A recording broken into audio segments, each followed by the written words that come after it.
bagaimana seorang muslim dan muslimah menghadapi zaman yang penuh fitnah dari berbagai macam propaganda-propaganda, makar-makar yang dibuat orang-orang di luar Islam, yang mana sebagaimana kita ketahui bersama, mereka tidak akan pernah ridha kaum muslimin untuk maju, untuk berkembang. Demikian pula orang-orang di luar Islam secara keseluruhan. Sebagaimana firman Allah Subhanahu wa taala di dalam surat Al-Baqarah di ayat yang ke-120.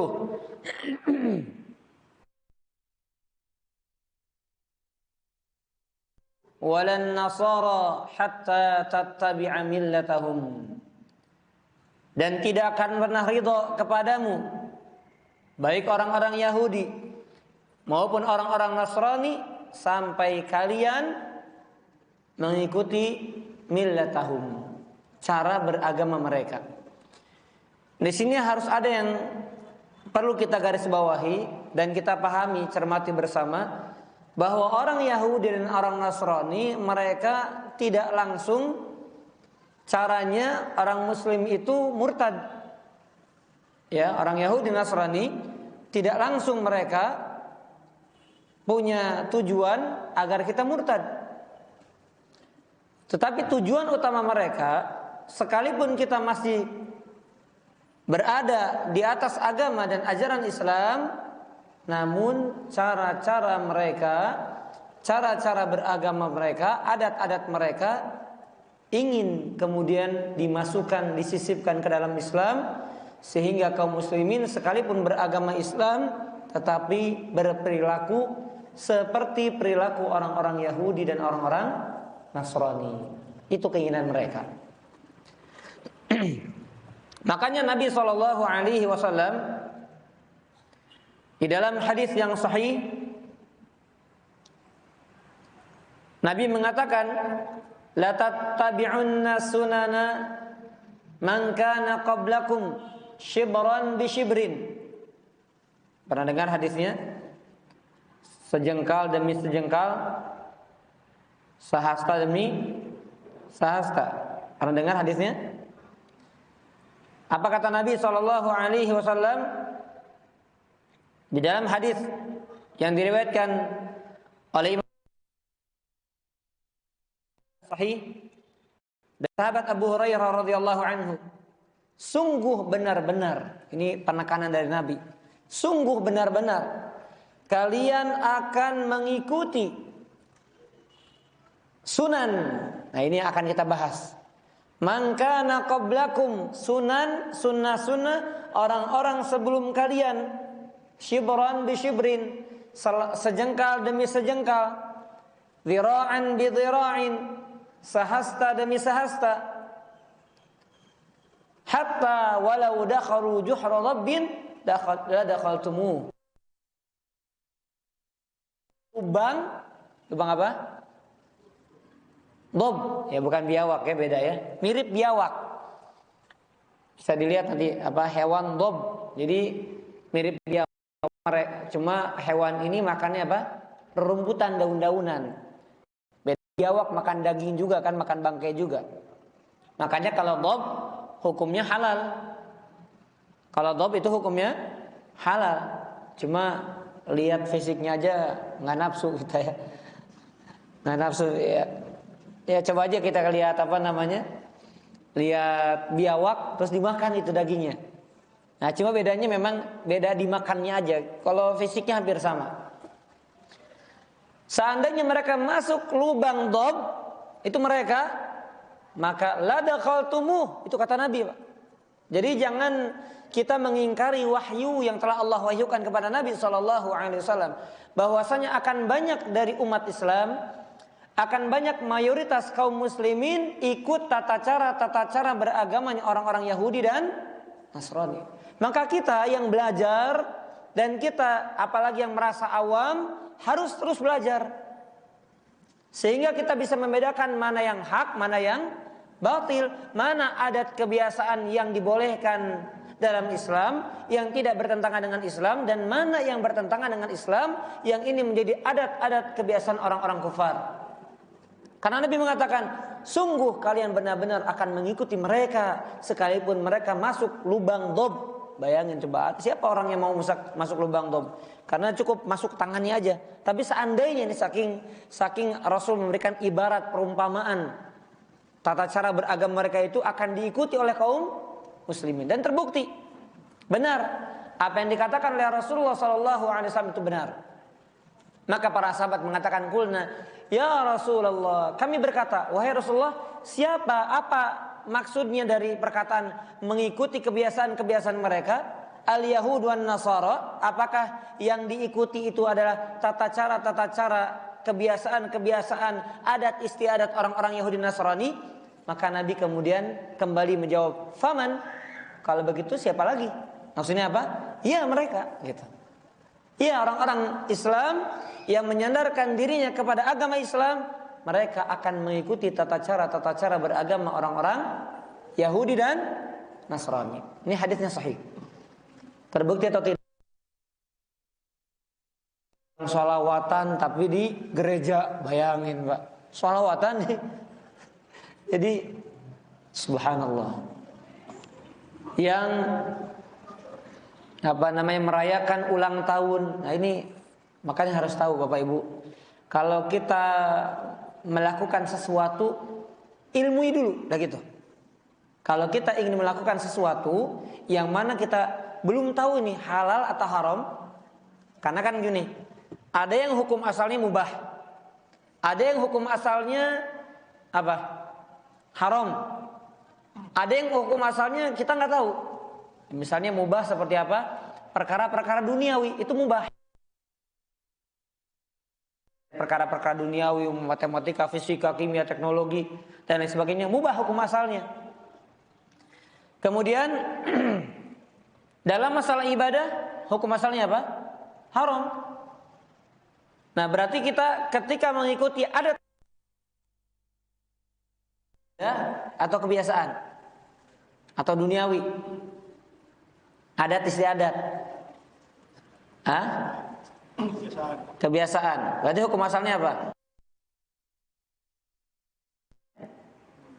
Mubah, betul. Jadi hukum asalnya mubah. Tapi ya, ketika kita tidak membuka mata kita bahwa adat istiadat ini datang dari mana, yang mubah bisa menghantarkan kita kepada yang haram. Sama seperti halnya kita belajar muamalah. Apa hukum dari muamalah? Apa hukumnya? Halal, boleh, mubah. Jadi kita mau cara dagangnya gimana, mau cara pembayaran gimana, hukum asalnya mubah. Tapi kan lihat, ketika kita tidak melek, tidak buka mata, tidak buka wawasan, tidak mau mendalami, maka terjerumus kepada hal-hal yang diharamkan. Ya, ada riba, ada unsur kezaliman, ada unsur gharar dan lain sebagainya. Walaupun hukum asalnya apa? Mubah.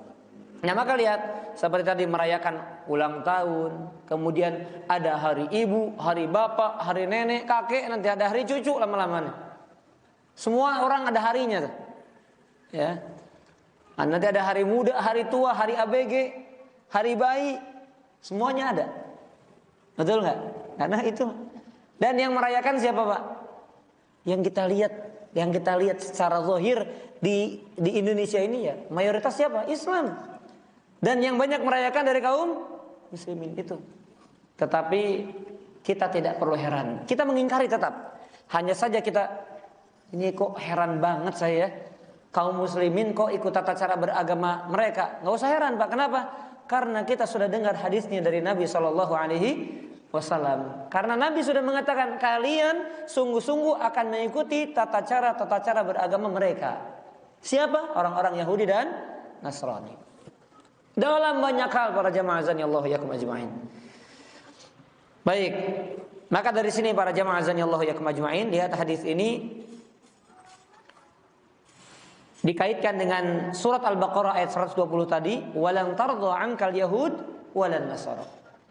Tidak akan ridho orang-orang Yahudi dan orang-orang Nasrani kepadamu wahai Muhammad dan juga kepada umatmu hatta tattabi'a millatahum, sampai kamu apa? Mengikuti mereka. Jadi kalimatnya bukan hatta tadkhulu millatahum, tapi hatta tattabi'a millatahum. Lihat detailnya, lihat rincinya, lihat bagaimana Allah menyebutkan katanya apa. Sampai kalian mengikuti agama mereka, bukan sampai kalian masuk agama mereka. Bisa difahami, Pak? Ittiba dengan dukul kan beda. Jadi kita masih Islam, tapi banyak perkara-perkara yang kita lakukan padahal ini adalah adat istiadat dan kebiasaan-kebiasaan yang ada pada millah mereka, yaitu orang-orang Yahudi dan Nasrani. Dan ini fitnahnya para jemaah. Makanya sekarang kalau orang nggak belajar ilmu, sulit membedakan mana yang hak dan mana yang batil.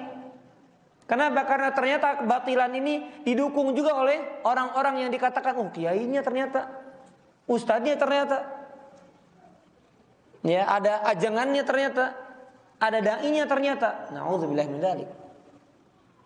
Maka jamaah azanillahu yakum ajma'in, sebagaimana kata Al-Imam Al-Bukhari, al-ilmu qabla al-qawli wal amal. Berilmu dulu sebelum berucap dan berbuat. Jadi bekali diri dengan ilmu kalau kita ingin selamat dari fitnah.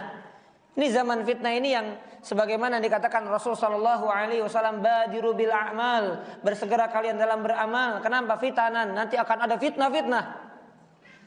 Akan tersebar fitnah ke segala penjuru dalam segala hal. Kaki bagaimana potongan-potongan malam. Salam. Baik, maka bagaimana Islam mengajarkan kepada kita, mengarahkan kita, membimbing kita agar kita selamat di zaman fitnah. Nah, maka tolak ukurnya diantaranya kita menahan diri, yaitu menahan hati kita agar selamat dan menahan lisan kita. Makanya tema kita adalah apa?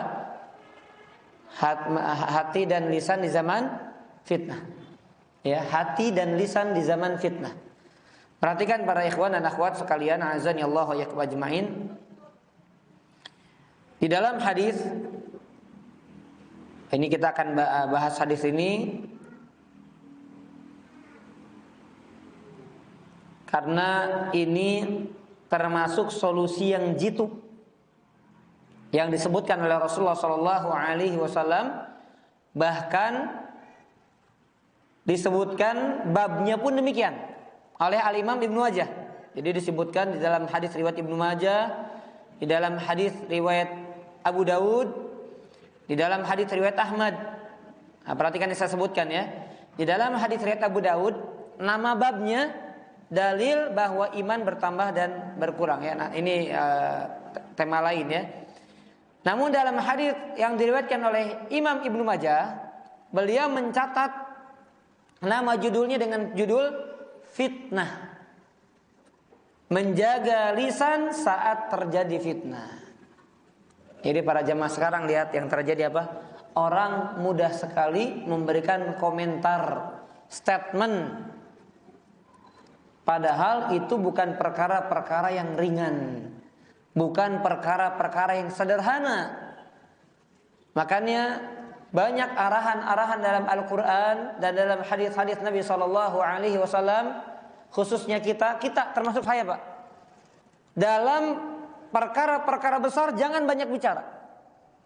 Dalam perkara besar lebih banyak menahan diri kita. Jadi jangan sekedar dengar A, dengar B, menyimpulkan. Luar biasa, udah sekelas ulama kalau begitu orang awam Pak. Dengar A katanya dengar B, kemudian kita bisa bantah orang lain, bisa statement ini, statement itu. Ini bukan sikap seorang muslim. Makanya lihat di sini ada judul bab dari hadis yang disebut dengan apa? Sunan Ibnu Majah ya. Perhatikan para jamaah azanillahu wa iyyakum ajma'in. An Mu'ad bin Jabal. Hadisnya diriwayatkan oleh Mu'ad bin Jabal radhiyallahu anhu. Sallallahu alaihi wasallam fi safarin. Suatu ketika aku pernah bersama Rasul sallallahu alaihi wasallam dalam sebuah safar perjalanan. Siapa sahabatnya tadi? Mu'ad bin Jabal. Fa asbahtu yauman qariban minhu. Maka dalam suatu hari, dalam perjalanan berarti artinya bukan satu hari, beberapa hari. Fa asbahtu yauman, ada di satu pagi, di hari-hari tersebut ketika safar, ada dekat sekali Nabi SAW di pagi tersebut, di hari tersebut. Wa nahnu nasir, dan kami terus melakukan perjalanan. Faqultu, maka aku berkata, ya Rasulullah, wahai Rasulullah, akhbirni bi'amalin yudkhilunil jannah. Wahai Rasulullah, tolong kabarkan kepadaku dengan sebuah amalan yang memasukkan aku ke dalam surga. Wa yuba'iduni minan nar, dan yang akan menjauhkanku dari api neraka. Qala, maka Nabi SAW mengatakan, laqad sa'alta 'aziman. Wahai Mu'ad, sungguh engkau telah bertanya kepadaku dengan sesuatu yang sangat agung, sangat besar. Jadi para jamaah, kalau kita sudah bicara ini akan menghantarkan ke surga, ini akan menjaga kita dari neraka, maka ini pembicaraan yang apa? Pembicaraan yang apa? Yang agung. Kenapa? Karena sudah bicara surga atau neraka. Yang mana surga menjadi tujuan utama setiap muslim, dan neraka adalah perkara yang paling dikhawatirkan dan ditakutkan seorang muslim. Jadi perkaranya besar.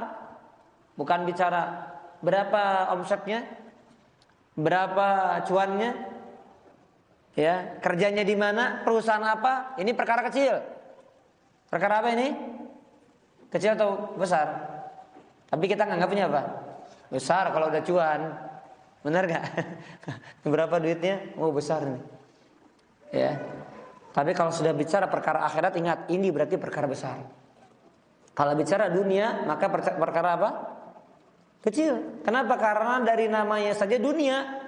Dunia itu dari namanya diambil dari kata ad-dana'ah, kehinaan, kerendahan. Berarti kalau kita sudah bicara dunia udah gampang, nggak usah dibuat berat, nggak usah dianggap besar, nggak usah dianggap terlalu wah, nggak usah, Pak. Ya.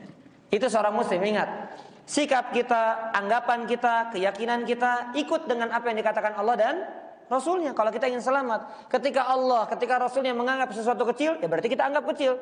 Ketika Allah dan Rasulnya menganggap itu sesuatu perkara besar, berarti kita ikut. Ini adalah perkara yang besar. Begitu, Pak. Itu sikap seorang muslim. Jangan bertentangan dengan Allah. Ketika Allah menganggap ini perkara besar, kita anggap kecil. Ketika Allah menganggap ini para kecil, kita anggap besar. Itu salah.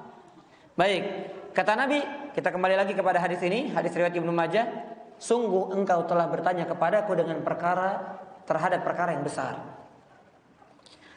Wa innahu la yasirun ala man yassarahu Allahu alaihi. Tapi wahai Mu'ad, masuk ke dalam surga, dijauhkan dari api neraka, sekalipun ini perkara besar, tetapi ini perkara yang mudah. Masya Allah, Pak. Kata Nabi apa, Pak? Masuk surga, jauh dari neraka, perkaranya apa? Perkaranya mudah. Tapi belum dilanjutin nih. Ala man yassarallahu alaihi. Bagi siapa saja yang Allah mudahkan baginya. Jadi surga, Pak, kata Nabi, yasir, gampang. Kalau Allah buat gampang. Tapi susah bagi siapa? Bagi yang dibuat susah oleh Allah Subhanahu wa taala. Makanya para jamaah, minta surga itu pertama selain jangan tanggung-tanggung, tapi jangan lupa banyak doanya, banyak bersandarnya kepada Allah. Jangan terlalu mengandalkan amalan kita, karena kita nggak tahu amal mana yang memasukkan kita ke dalam surga. Udah minta sama Allah sebanyak-banyaknya, seyakin-yakinnya itu surga. Karena kalimatnya begitu, gampang bagi siapa saja yang Gampangkan sama Allah, dimudahkan sama Allah. Tapi akan sulit bagi siapa? Bagi orang-orang yang disulitkan oleh Allah Subhanahu wa taala. Lalu terus gimana caranya? Ya minta sama Allah. Minta, banyak minta sama Allah, dimudahkan untuk jalan-jalan yang akan menghantarkan ke dalam surga. Makanya ada sebuah doa begini para jamaah, azani Allah yakum. Ini harusnya dihafalkan. Allahumma inni as'alukal jannah. Ya Allah, aku memohon kepadamu surga. Wa ma qarraba ilaiha, dan segala sesuatu yang mendekatkan kepadanya, min qaulin au amal, baik ucapan ataupun perbuatan. Jadi pertama apa? Minta dulu, baru ada usaha. Sebagai wujud bahwa kita meminta kepada Allah dengan jujur, bukan sekadar ucapan basa-basi. Kenapa? Karena permintaan yang tidak diiringi dengan perbuatan itu permintaan yang dusta. Ya, itu permintaan yang basa-basi itu. Allahumma inni as'aluka jannah. Ya Allah, aku mohon kepadamu surga. Wa ma qarraba ilaiha, dan apa-apa yang mendekatkan aku kepadanya. Min qaulin au amal, baik dari sebuah ucapan atau perbuatan. Jadi masuk surga gampang kalau dibuat gampang oleh Allah Subhanahu wa taala. Sebagaimana juga Allah mengatakan di dalam surat Al-Lail, kata Allah Subhanahu wa taala, wa amma man a'ta wattaqa wa saddaqa bil husna fasanuyassiruhu lil yusra. Maka kami akan mudahkan kepadanya jalan ke surga. Dan sering disampaikan oleh para dai, sering saya sampaikan, sering disampaikan oleh para ulama, di antara perkara paling mudah yang akan menghantarkan kita ke dalam surga apa? Duduk di majelis ilmu itu, Pak. Hadisnya sudah tahu semuanya. Barang siapa yang berjalan untuk menuntut ilmu, maka akan dimudahkan jalannya menuju surga. Berarti orang yang sering hadir pengajian, orang yang sering perhatian kepada ilmu agama, berarti jalannya akan dimudahkan Allah untuk ke surga. Udah gitu aja Bapak Ibu. Kita yakin gak sama Rasul? Barang siapa yang meniti satu jalan untuk menuntut apa? Ilmu, maka Allah akan mudahkan jalannya menuju surga. Maka kalimatnya langsung, Pak. Kalimatnya bukan kalimat tidak langsung. Kalau kalimat tidak langsung, semua amal soleh menghantarkan ke surga. Itu kalimat tidak langsung. Semua amal soleh akan membuahkan pahala. Semua amal soleh mengundang ridha Allah. Semua amal soleh menjauhkan diri kita dari murka Allah. Itu umum. Tetapi kalau hadis tentang ilmu, barang siapa yang berjalan untuk menuntut ilmu agama, maka Allah mudahkan jalannya menuju surga. Makanya kata para ulama, jalan tercepat menuju surga adalah jalan menuntut ilmu. Itu harus semangat kita dalam menuntut ilmu. Enggak di pengajian tontonannya ilmu, bacaannya ilmu. Kenapa? Karena yang membuat kualitas ibadah kita semakin baik, ya nggak ada yang lain kecuali apa? Ilmu. Bagaimana seorang akan meraih kualitas baik dalam ibadah kalau dia tidak punya ilmu? Nggak mungkin, mustahil. Ya.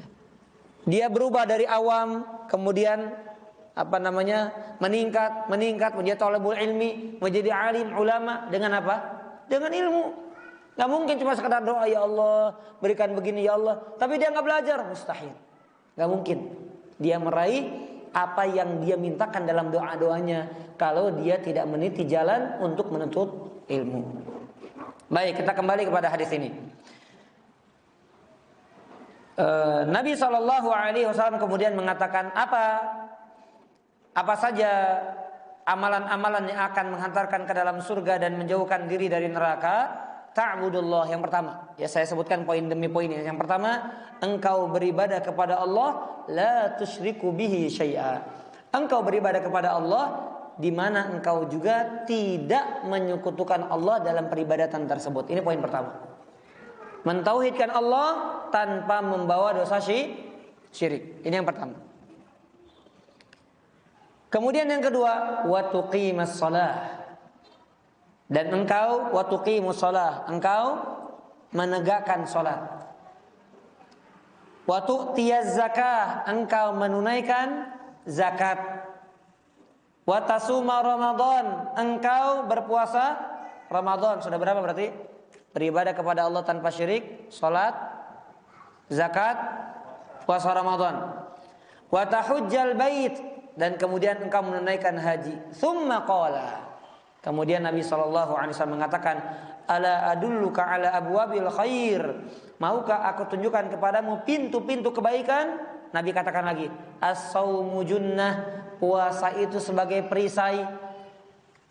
Was-sadaqatu tudfi'ul khati'ata kama yudfi'un naral ma'. Dan sedekah itu akan menghapuskan kesalahan sebagaimana air itu akan memadamkan apa? Api. Bapak Ibu, ternyata sedekah punya kedudukan yang besar di sisi Allah. Rasul mengumpamakan sedekah itu menghapus kesalahan sebagaimana air itu memadamkan api. Berarti kalau kita ingin semakin dijauhkan dari api yang sepanas-panas api, yaitu yang ada di dalam neraka, diantaranya adalah memperbanyak sedekah. Sedekah ini, Pak, sedekah sebagaimana air memadamkan api. Ini kata Nabi SAW. Baik, wasolatul rajuli min jawfil lail. Kemudian juga pintu kebaikan yaitu salat seseorang di malam hari. Yang dimaksud adalah salat tahajud. Nabi kemudian mengatakan lagi, tsumma qol. Kemudian beliau berkata, ala ukhbiruka bi ra'sil amr wa amudihi wa dirwatu sanamihi al jihad. Maukah aku kabarkan kepadamu pokok dari semua urusan, tiangnya dan puncaknya? Beliau mengatakan al-jihad. Summa qol, kemudian beliau berkata lagi, ala ukhbiruka bimalaki dzalika kullih. Nah, ini Pak, ini solusinya. Menahan lisan di zaman fitnah.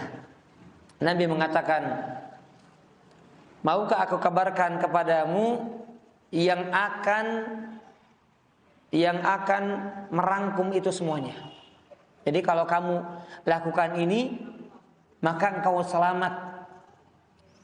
Qultu, maka Mu'adz bin Jabal mengatakan, tentu wahai Rasulullah, aku ingin tahu. Fa akhadha bilisanihi, maka Nabi kemudian memegang lidahnya. Nabi memegang apa? Lidahnya.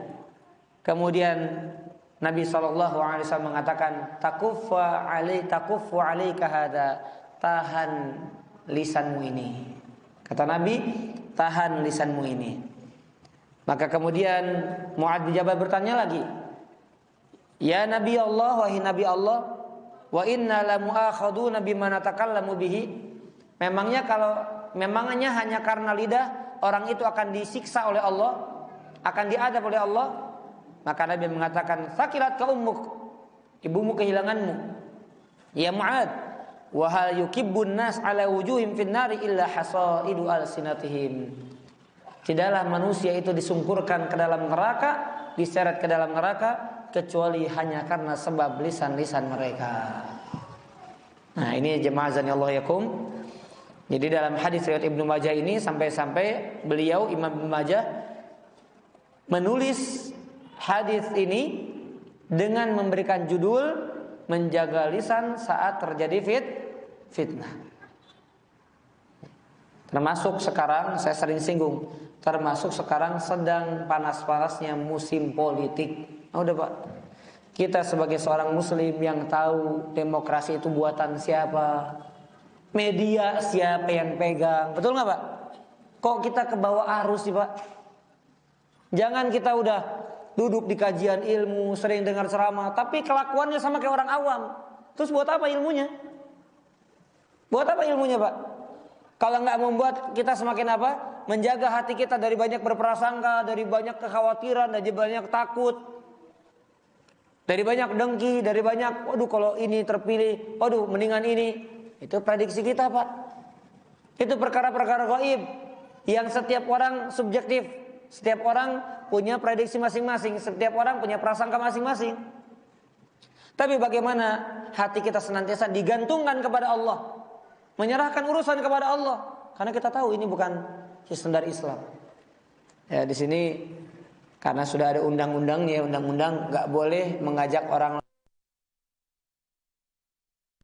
Ya sudah, tahan lisan aja deh Pak. Jadi mau ngajak milih, entah siapa yang dipilih, mau ngajak golput nanti kena undang-undang juga. Ya, artinya sekarang apa tugas dai itu? Tugas kami sebagai dai dan para dai yang lainnya hanya mengingatkan. Hanya mengingatkan ya bahwasanya hati kita senantiasa dijaga, Pak. Jangan karena media-media kemudian kita terlalu takut dengan kondisi nanti kalau yang terpilih nanti anak cucu saya yang akan kena dampaknya. Itu terlalu jauh, Pak. Kita yang paling pertama yang kita takutkan nanti akhirat kita gimana. Udah gitu dulu, Pak. Benar nggak, Pak? Ya, karena kami juga membuktikan, Bapak Ibu sekalian membuktikan. Dulu apa yang kita khawatirkan ternyata nggak terjadi. Dulu yang kita santai-santai malah terjadi, gitu, Pak. Ya.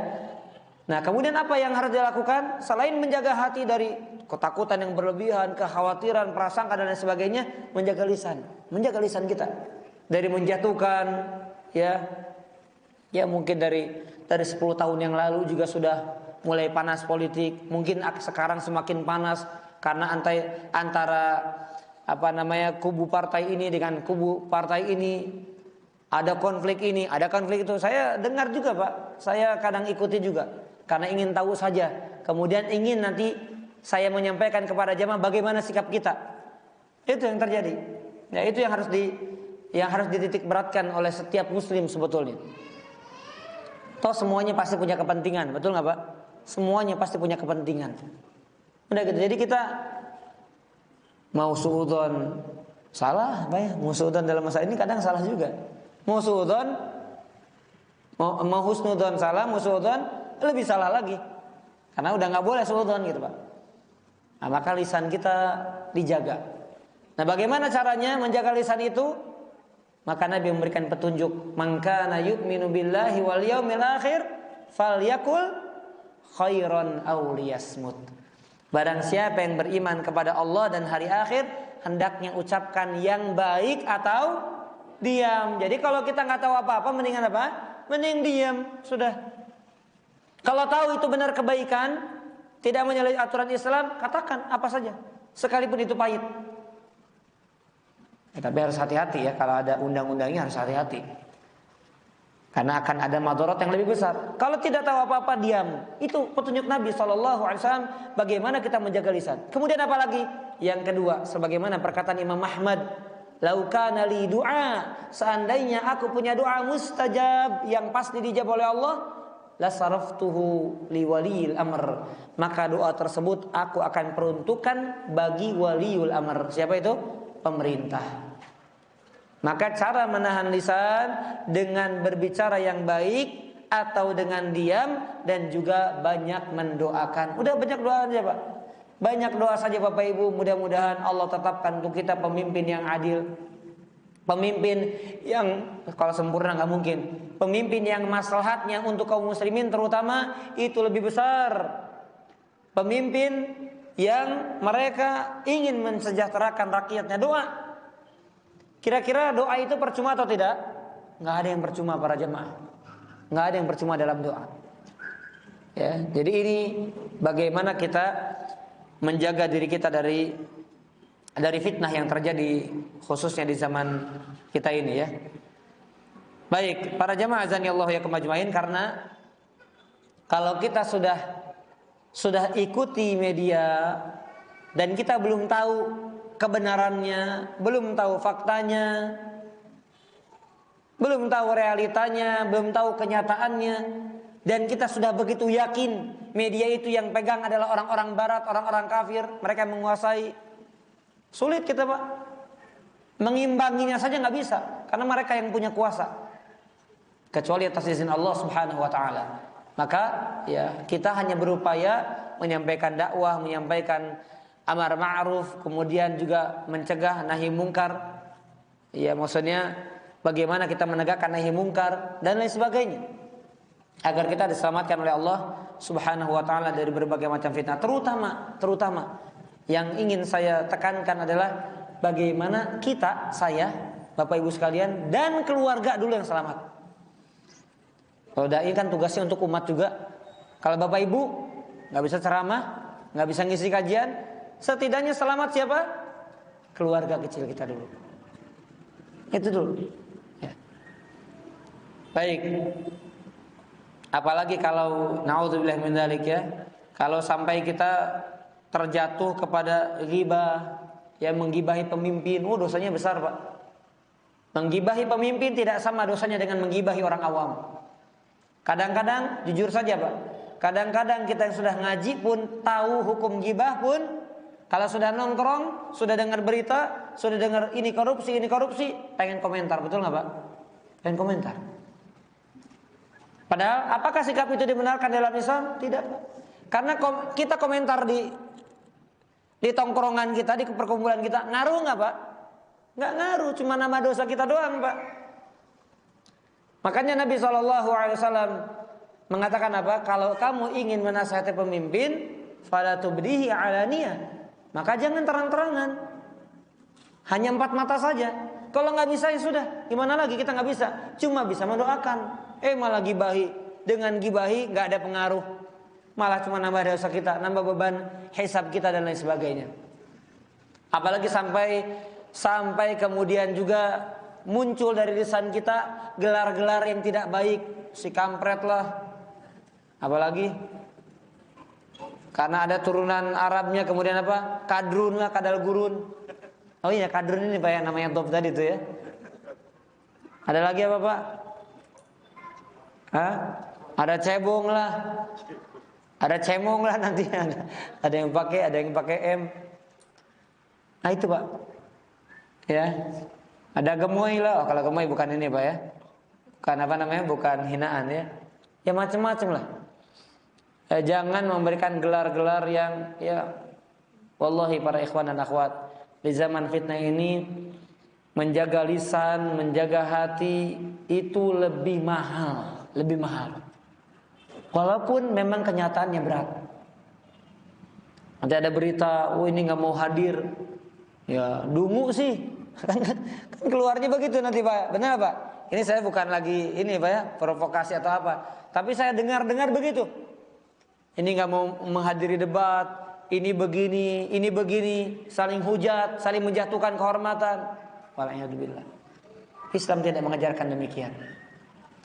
Allah Subhanahu wa taala mengatakan di dalam surat Al-Hujurat. Ya, silakan dicatat, ini petunjuk juga dari Allah Subhanahu wa taala di dalam ayat yang ke-11. Surat Al-Hujurat ayat yang ke-11. Allah Subhanahu wa taala mengatakan, ya ayyuhalladzina amanu, wahai orang-orang beriman, la yaskhar qaumun min qaumin, jangan segelintir kaum itu menghina kaum yang lainnya. Asa ayyakunu khairan minhum, karena bisa jadi kaum yang menghina tidak lebih baik daripada kaum yang dihina. Wala nisaun min nisain, dan jangan juga golongan-golongan para wanita menghinakan golongan wanita yang lainnya. Asa ayyakunna khairam minhun, karena bisa jadi golongan wanita yang dihina ternyata bisa jadi lebih baik daripada yang menghina. Kemudian kata Allah Subhanahu wa taala, wala talmizu anfusakum wala tanabazu bil alqab, janganlah kamu saling mencela satu sama lain, dan janganlah saling memanggil dengan gelar-gelar yang buruk. Lihat Pak kalimatnya, Pak. 2. Jangan menghina dan jangan memberikan gelar-gelar yang buruk. Cebong, kadrun, kampret, dungu, ya, bodoh, dan lain sebagainya. Ini gelar-gelar jahiliyah. Dan juga apa? Dan juga menjatuhkan kehormatan seorang muslim ini berat di hadapan Allah Subhanahu wa taala. Baik, kemudian apa kata Allah? Bi'sal ismul fusuqu ba'dal iman, karena tidak ada nama seburuk-buruk nama adalah nama fasik, nama yang buruk, panggilan yang buruk setelah iman. Wa man lam yatub faulaika humuz zalimun, dan barang siapa yang tidak bertaubat maka mereka itulah orang-orang yang zalim. Jadi para jemaah, dosa lisan ini dosa yang seringkali manusia tidak menyadarinya. Dosa lisan ini adalah dosa yang banyak dianggap biasa oleh manusia. Kenapa? Karena orang itu, sebagaimana perkataan ulama, ada dua pintu dosa yang orang itu sulit bosan dari situ. Yaitu apa? Mata dan lisan. Nggak ada orang, Pak, apa bosan ngelihat, nggak ada, Pak. Bosan ngomong, aduh udah bosan saya ngomong. Tapi ngomong juga gitu, Pak. Walaupun sedang ngomong, bilang ngomong, bosan ngomong, tapi akhirnya apa? Ngomong juga, udah capek saya ngomong. Ngomong juga akhirnya. Karena memang dua pintu ini ada dua yang tidak, atau banyak manusia tidak merasa bosan darinya. Baik, para jemaah azanillahu iyyakum ajmain.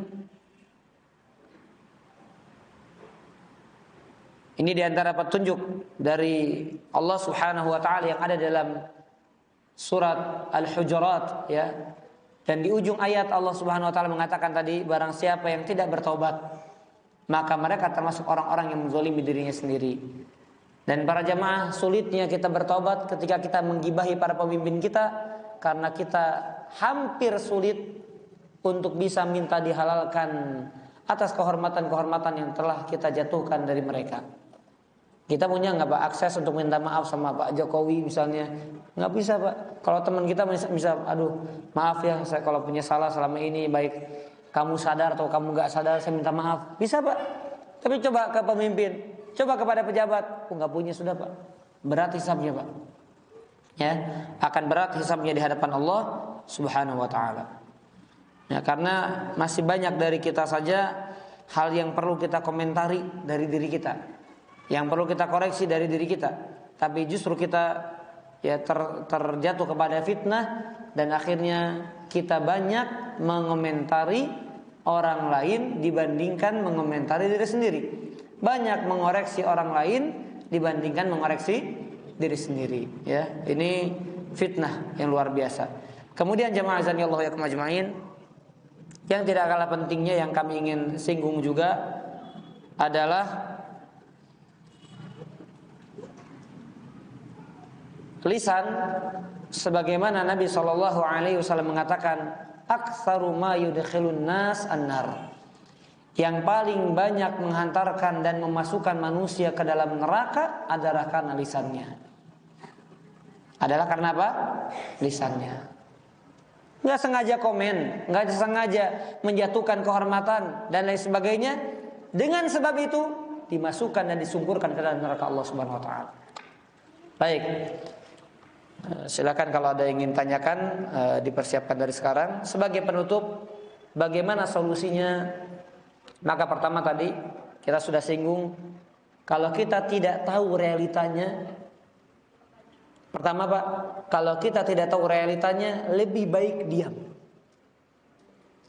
Yang kedua, kalau kita tahu realitanya, bagaimana kita bersikap, dipikirkan dulu.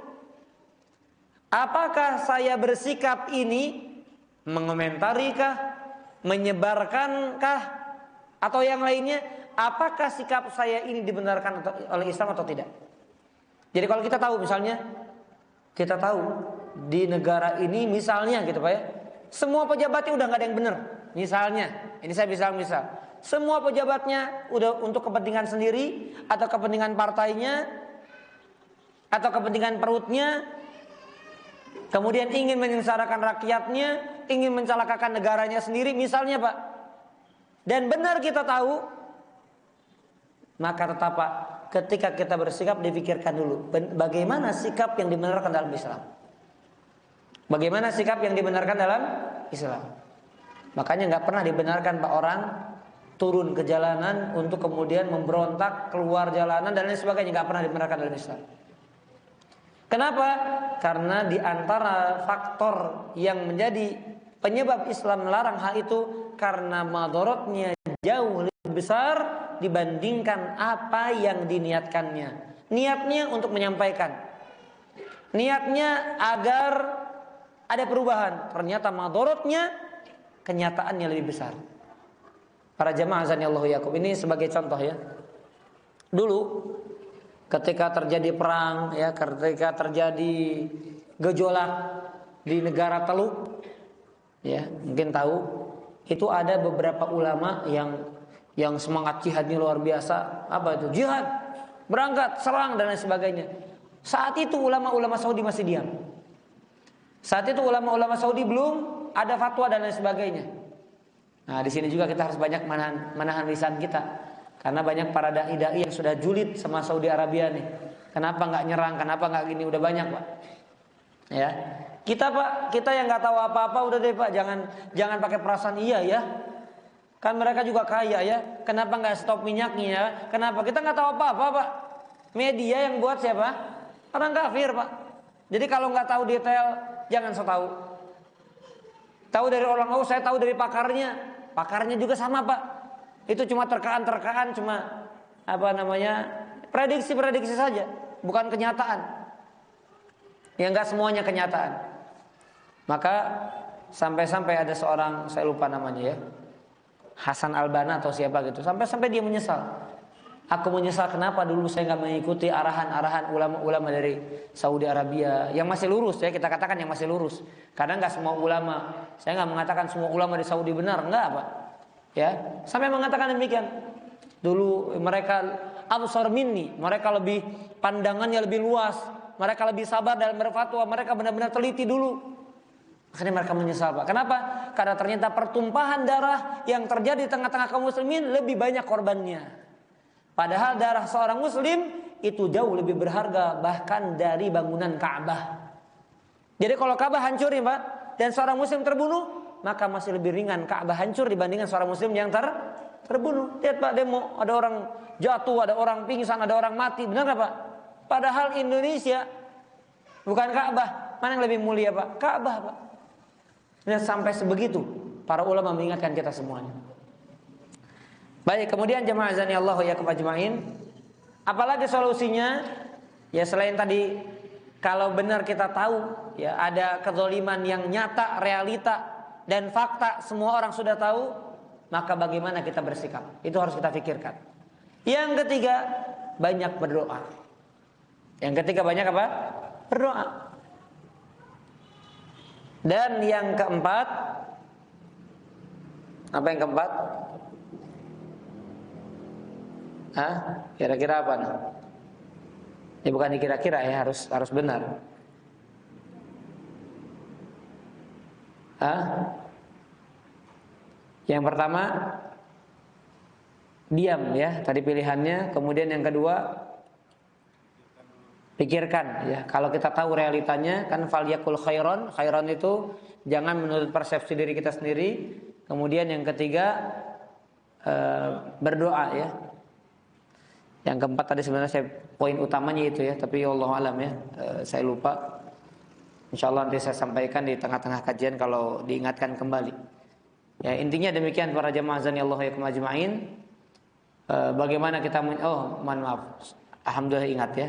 Nabi SAW mengatakan, ini dalam hadis yang sahih, ketika ada sahabat yang bertanya, "Ya Rasulullah, inna syara'i al-Islam qad kathurat." Wahai Rasulullah, sesungguhnya syariat Islam ini sudah banyak. Betul tidak Pak? Bapak mau istiqomah sholat sunnah, kadang bolong-bolong. Mau istiqomah tahajud, seringnya ketiduran. Mau istiqomah duha, seringnya kesibukan. Ya, mau istiqomah sholat berjamaah nggak tertinggal bahkan hanya sekedar tertinggal takbiratul ihram saja, ternyata ada kerjaan. Ya, banyak. Makanya sahabat ini bertanya, dan ini menjadi petunjuk bagi kita semuanya. Wahai Rasulullah, syariat Islam ini sudah banyak. Fadullani, maka tunjukkan kepadaku ala amrin atasabat bihi. Tunjukkan kepadaku satu aja syariat Islam agar aku bisa istiqomah di situ. Karena istiqomah di sini berat, istiqomah di sini berat. Jadi yang lain tetap dikerjakan walaupun nggak istiqomah gitu Pak. Maka apa kata Nabi SAW? Nah ini Pak, lisan kita ini bagaimana cara menahannya? Nabi mengatakan, la yazalu lisanuka ratban bidzikrillah. Hendaknya senantiasa lisanmu ini sibuk dengan mengingat Allah. Jadi yang keempat, banyak zikir, sibukan ngafal Quran, sibukan ngaji, sibukan tadabbur Quran, sibukan hafalan hadis. Itu Pak, kita sedang berada di zaman yang kalau kita tidak menyibukkan dengan itu Pak, kita akan disibukkan dengan media sosial yang gak ada habis-habisnya ketika kita scroll Pak. Scroll Facebook nggak ada ujungnya, scroll Instagram nggak ada ujungnya, scroll Twitter statusnya pengen kita baca semuanya. Kalau kita nggak sibuk dengan Quran, nggak sibuk dengan zikir, nggak sibuk dengan mendengar murotal, maka syaitan akan senantiasa membisikkan kita disibukkan dengan hal-hal yang madharatnya lebih banyak daripada manfaatnya. Saya tidak mengatakan nggak ada manfaat Instagram, nggak ada manfaat Facebook, nggak ada manfaat Twitter dan sebagainya. Saya tidak. Tetapi kenyataannya lebih banyak madharatnya dibandingkan apa? Manfaatnya. Jadi kalau kita pengen tahu sekedar berita, sudah sekedar tahu saja. Tapi sampai mendalami, sampai masuk ke situ sini, masuk situ sana, masuk ini, habis waktu kita, Pak. Padahal kita dikasih 24 jam sama Allah, tapi nggak sempat sejam saja untuk Allah Subhanahu wa taala dengan lantunan kalamullahnya. Betul atau tidak kenyataannya demikian? Itu kenyataan yang terjadi. Wallahu a'lam bishawab. Mudah-mudahan Allah Subhanahu wa taala senantiasa menjaga kita semuanya, menjaga keluarga kita dan menjaga secara umum yaitu kaum muslimin khususnya di negara kita dan di seluruh penjuru dunia. Wallahu a'lam bishawab. Baik, barangkali ada yang ingin tanyakan dari ikhwan. Kalau ikhwan boleh secara langsung ataupun dari akhwat, kami persilahkan. Allahu a'lam bishawab. Ya. Kalau ikhwan bertanya boleh langsung acungkan tangan saja nanti, Pak ya. Mau tanya, kerja di asuransi apa hukumnya? Ini kalau ini kan nggak ada undang-undang melarang kita menyampaikan hukum ya, nggak ada ya. Takutnya nanti akan ada undang-undang hukum menyampaikan, undang-undang menyampaikan hukum bekerja di bank, di asuransi, di bea cukai. Untungnya belum ada ya, insya Allah mudah-mudahan nggak. Tidak boleh ya. Kenapa? Karena asuransi itu ada unsur apa? Gharar. Kita bayar tapi belum tentu sakit, gitu Pak. Ya, asuransi apapun, kesehatan, kemudian asuransi kendaraan dan lain sebagainya, itu dengan sistem yang ada sekarang maka itu tidak dibenarkan di dalam Islam. Ya, tidak dibenarkan dalam Islam. Maka bekerja di dalamnya pun sama. Berarti mengambil gaji yang tidak halal. Kalau bea cukai ada unsur apa di sana? Ada unsur zalim. Demikian pula dengan apa? Demikian pula dengan bank ribawi konvensional, sama. Di sana riba itu yang menjadi dasar diharamkannya adalah kezaliman. Ya, kezaliman, orang butuh tapi dia harus bayar lebih. Wallahu a'lam bishawab. Ustaz Erwandi pernah ditanya, Ustaz, saya mau cerita dulu katanya. Ustaz bagaimana begini. Sebelum selesai pertanyaannya, resign hari ini juga. Ya, ini resign. Enggak Ustaz, tapi begini, resign ada. Beliau udah apa namanya, tegas sudah. Yang halal, yang haram tegas. Sudah resign saja. Ya, insyaallah Allah akan ganti dengan yang lebih baik ketika kita meninggalkan sesuatu itu karena siapa? Karena Allah, bukan karena nunggu dulu nih ada gaji yang lebih besar. Kalau ada pekerjaan lebih banyak, lebih besar gajinya, baru saya pindah. Itu bukan karena Allah berarti. Ya, kalau karena Allah sudah, karena Allah. Allah nanti yang ganti. Dengan apa? Ya biar Allah aja yang ngatur, jangan kita yang ngatur gitu loh. Kadang kita pengen ikut campur sama aturan Allah. Jadi udah biar Allah aja yang milih. Kita berusaha begitu. Assalamualaikum warahmatullahi wabarakatuh. Waalaikumsalam warahmatullahi wabarakatuh. Apa yang harus dilakukan seorang istri bila suaminya bapak tiri mengusir anak istri tersebut dari rumah dan tidak boleh kembali lagi karena kesalahan si anak pergi menginap tanpa izin? Ya, musyawarah, kemudian tetap anak yang salah dinasehati. Jangan seolah-olah kita menampakkan kemungkaran yang dilakukan oleh anak kita bela gitu. Enggak, kita katakan ya ini salah, cuma ya jangan juga sampai diusir misalnya. Ya, di lobi suaminya, kemudian tetap kita mengingkari kesalahan anaknya. Kalau misalnya ngusir dalam artian kamu jangan pulang dulu, ya sebagai pelajaran karena kamu nggak izin, ya mungkin dikasih pelajaran demikian agar dia kapok misalnya, ya tidak masalah. Kalau memang tidak akan memunculkan madharat yang lebih besar. Ketika diusir tapi tambah nakal, ya buat apa diusir? Sayang, kasihan padahal anaknya sendiri begitu. Yang kedua, apakah boleh kita ikut Waduh, ini agak berat. Apakah boleh kita ikut nyoblos dalam pemilu besok? Apakah boleh seorang wanita setiap hari? Oh, ini ada 3 ya. Yang kedua saya nggak mau jawab ya. Intinya saya hanya menyampaikan hukum tadi. Demokrasi bukan dari Islam. Memang khilaf, kita perlu jujur, perlu sampaikan. Memang ulama kontemporer, kita katakan kontemporer karena memang nggak ada ulama salaf dulu, nggak ada ya. Kata Imam Syafi'i boleh nyoblos tuh PDI, nggak tahu dulu ya.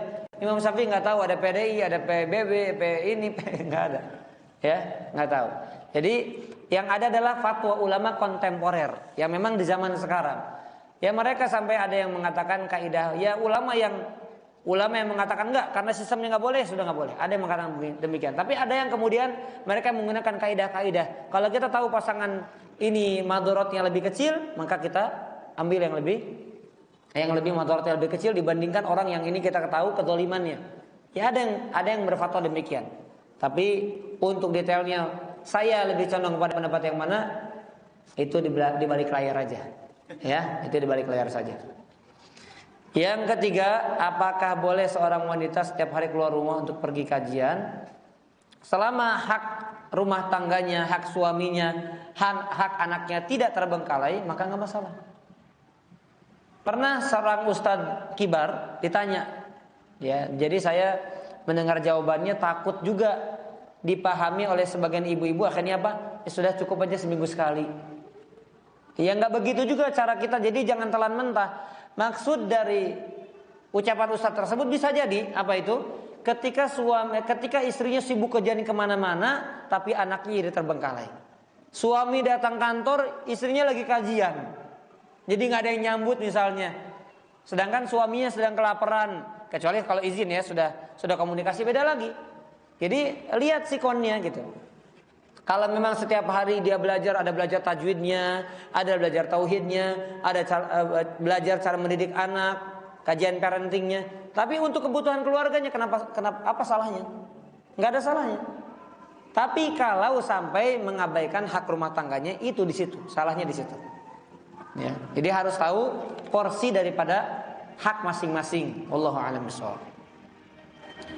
Ustadz Afwan, bagaimana jika ada seorang yang memiliki pemahaman sesat? Apakah boleh kita menyebutkan keburukan-keburukannya? Boleh. Jadi ini disebut dengan ghibah yang dihalalkan. Ghibah yang dihalalkan. Jadi bahkan kita menyebut namanya juga boleh. Hanya saja kami ya biasanya nggak sebut nama dalam kajian itu karena ya sebetulnya malas ributnya itu aja. Makanya ketika kita menyampaikan penyimpangan, ketika menyampaikan keburukan, kesesatan, lebih secara general saja. Agar apa? Agar nanti penyimpangan yang muncul dari siapapun kita hindari berarti orangnya. Karena kalau kita sebut nama, oh berarti dari yang lain, oh ini Ustadz nggak nyebut nama ini, berarti aman, cuma nama ini. Betul nggak Pak? Tapi kalau sebut sifatnya, ini dai yang menyeru kepada misalnya boleh toleransi kebablasan. Oh udah berarti setiap dai yang punya pemahaman begitu kita hindari. Betul nggak Pak? Kalau sebut nama berarti kan cuma khusus. Kalau sebut sifat, sebut karakter, sebut pemahamannya, maka lebih umum kita mendapatkan faedahnya. Yang kedua, dengan menyebut atau memberi gelaran Pak Jenggot atau Bu Cadar, apakah termasuk ke dalam Quran surat Al-Hujurat? Tergantung niatnya ya. Kadang ada orang mau dipanggil Pak Jenggot gitu, nggak masalah. Ya, kalau diganti misalnya jenggotan kayak kambing gitu ya, jenggotan kayak apa, ya maka itu tidak boleh. Tetapi kalau hanya sekedar jenggot ya memang jenggotan gitu ya. Itu ibu itu yang sadaran. Ya kalau niatnya bukan menghina, bukan, maka insya Allah bukan sebuah permasalahan. Wallahu a'lam bishawab. Baik, dari ikhwan ada yang tanya sebelum ditutup kajiannya?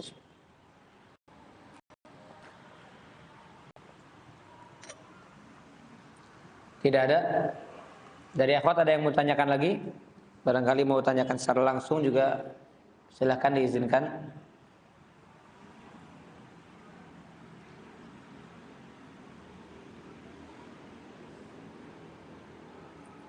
Baik, tidak ada ya. Baik, demikian para jemaah azani Allah yakum ajmain, sebagai kesimpulan di akhir ya. Ada pertanyaan? Assalamualaikum warahmatullahi wabarakatuh. Waalaikumsalam warahmatullahi wabarakatuh. Tadi di asuransi kan hukumnya haram. Ya. Kalau sudah terlanjur terjadi asuransi, di mana hukumnya Ustaz? Baik. Wallahu a'lam bishawab. Sama seperti halnya kerja di bank konvensional. Jadi kalau dia sudah tahu sebelumnya dan dia tetap kekeh, maka uang yang didapatnya itu harus dikeluarkan. Kecuali orang yang bekerja kemudian dia tobat langsung ditinggalkan, maka apa yang dia dapatkan itu halal bagi dia. Ya. Jadi kalau dia baru tahu, oh ternyata ini riba ya, apa yang sudah didapatkan maka halal bagi dia. Tapi kalau sudah tahu, nah sisa dari semenjak dia tahu sampai dia masih mendapatkan, kemudian keluar, maka apa yang didapatkan dari hasil yang haram tersebut dia harus takhallus namanya. Takhallus itu dia hindarkan dirinya dari memakan harta yang dihasilkan dari yang haram. Wallahu a'lam bishawab, ya. Tapi kalau ya ini wallahu a'lam, kalau misalnya dia tidak punya apa-apa lagi, misalnya harus makan dari uang itu, dia ada keluar, maka ambil sekadarnya saja sesuai dengan kebutuhan pentingnya, intinya saja. Bukan untuk foya-foya. Saya keluar, ntar beli mobil dulu, beli rumah dulu, beli ini dulu. Ya ini tidak dibenarkan dalam Islam. Begitu Bu ya. Wallahu a'lam bishawab. Baik, ini barangkali ya cukup kajian kita pada hari ini. Sekali lagi sebagai kesimpulan para jamaah, jangan dianggap remeh ya dosa ghibah, dosa menjatuhkan kehormatan seorang muslim, itu semuanya hisabnya berat. Bahkan Rasul sampai mengatakan apa? Orang yang bangkrut nanti hari kiamat itu orang yang ghibah, suka adu domba, suka adu kelompok dan lain sebagainya, yang menimbulkan permusuhan di antara umat. Bahkan Rasul ketika Isra Mi'raj, beliau melihat segelintir kaum yang kukunya dipanjangkan seperti timah, kemudian mencakar-cakar wajahnya habis berdarah-darah, mencakar dadanya habis berdarah-darah, kemudian bertanya, "Oh iya Jibril, siapa mereka?" Mereka adalah orang-orang yang terbiasa makan daging manusia. Ya, bukan, maaf, saya sebut nama bukan Sumanto di sini ya. Maksudnya apa? Suka ghibah, karena ghibah itu diibaratkan memakan bangkai daging saudaranya sendiri. Itu hukumannya seperti itu. Dan ini merupakan dosa besar. Ya mudah-mudahan Allah Subhanahu wa taala mengampuni dosa kita semuanya dari ghibah-ghibah selama ini yang sering kita lakukan. Dan kalau bisa minta maaf ya orang-orang yang pernah kita gibahi, tapi kita nggak perlu katakan, "Pak, saya pernah gibahi Bapak." Enggak. Saya barangkali punya salah sama Bapak, entah itu disadari atau sadar, saya minta maaf ya. Karena akan datang suatu hari kita nggak bisa minta maaf lagi.